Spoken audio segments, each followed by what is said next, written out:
This is the beginning of Cookie Clicker. In this game, you beat a cookie so ferociously that it creates copies of itself. Clicking becomes less important, though, as you unlock buildings that generate trillions of cookies per second. That may sound fun, but in the end, all you do in this game is click buildings and click upgrades, over and over and over again. Thousands of other titles similar to this game exist, but they all normally have the same flaw. They are repetitive. The feeling of progression as you make money faster and faster is surprisingly rewarding, and these games can be very addicting. But this enjoyment only lasts so long. Eventually, there's no difference between a building that produces 1 quadrillion cookies per second and a building that produces 1 quintillion cookies per second. At some point, there's no enjoyment from making more cookies. At some point, you get bored. It would be stupid to call an entire genre bad, though. There are a bunch of different idle games out there that have overcome these flaws and are really great games. But today I want to focus on one game in particular. So, without any further ado, this is why Satisfactory is my favorite idle game.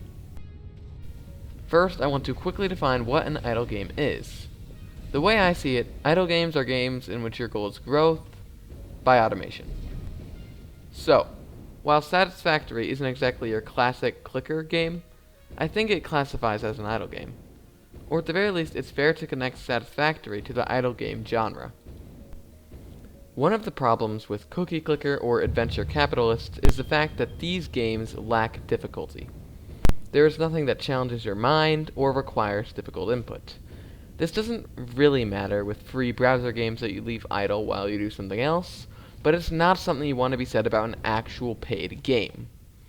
That's why Coffee Stain had to make Satisfactory both more complex and difficult. After you're given a quick tutorial to get you started, you are free to do whatever you want in the game. To get anywhere though, you must have basic resources like iron, copper, and limestone. Mining by hand takes a long time, so you will quickly automate the gathering of resources. But to do this efficiently, you need power, which gets harder and harder to produce as your factory grows. Even trying to automate the production of simple things like screws, rods, and iron plates can be a little bit difficult. But things get even harder when you have to craft these together with copper and limestone while also keeping the power grid from shutting down. We barely scratched the surface of what this game has to offer, and the player already has to navigate a complicated web of component production that splits off into multiple branches. Of all the games I've ever played, this is the first and only one where I literally had to sit down with a piece of paper and plan out everything before building something. The second thing some idle games lack is a need for creativity. I don't want to bash Cookie Clicker or Adventure Capitalist anymore, but both of those games only really offer a handful of good strategies or ways to play. There are a few binary yes or no choices you make. Will you or will you not continue the Grand Apocalypse?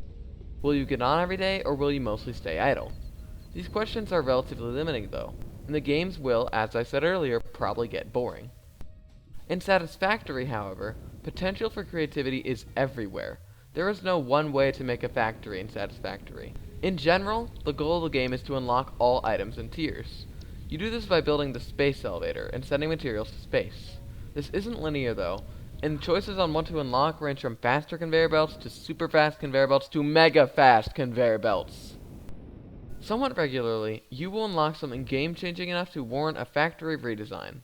This, in turn, will result in a more efficient factory, which results in more resources, which results in the chance to unlock more game-changing parts and machines. It's a cycle that gives you a rush of dopamine for the same reason as Cookie Clicker. Humans love growth, and watching your factory grow exponentially as you surpass all your previous goals feels amazing. Back to talking about creativity. What you prioritize when making your factory is entirely up to you. Different players may focus on making entirely different components. And while yes, you will want to automate everything you possibly can by the end of the game, you can decide to put more effort into creating whatever component is most important to you. And since which component you need the most changes throughout the game, there will be many factory redesigns as you try to make your factory more efficient. To put it simply, Satisfactory encourages creativity by allowing you to choose different goals.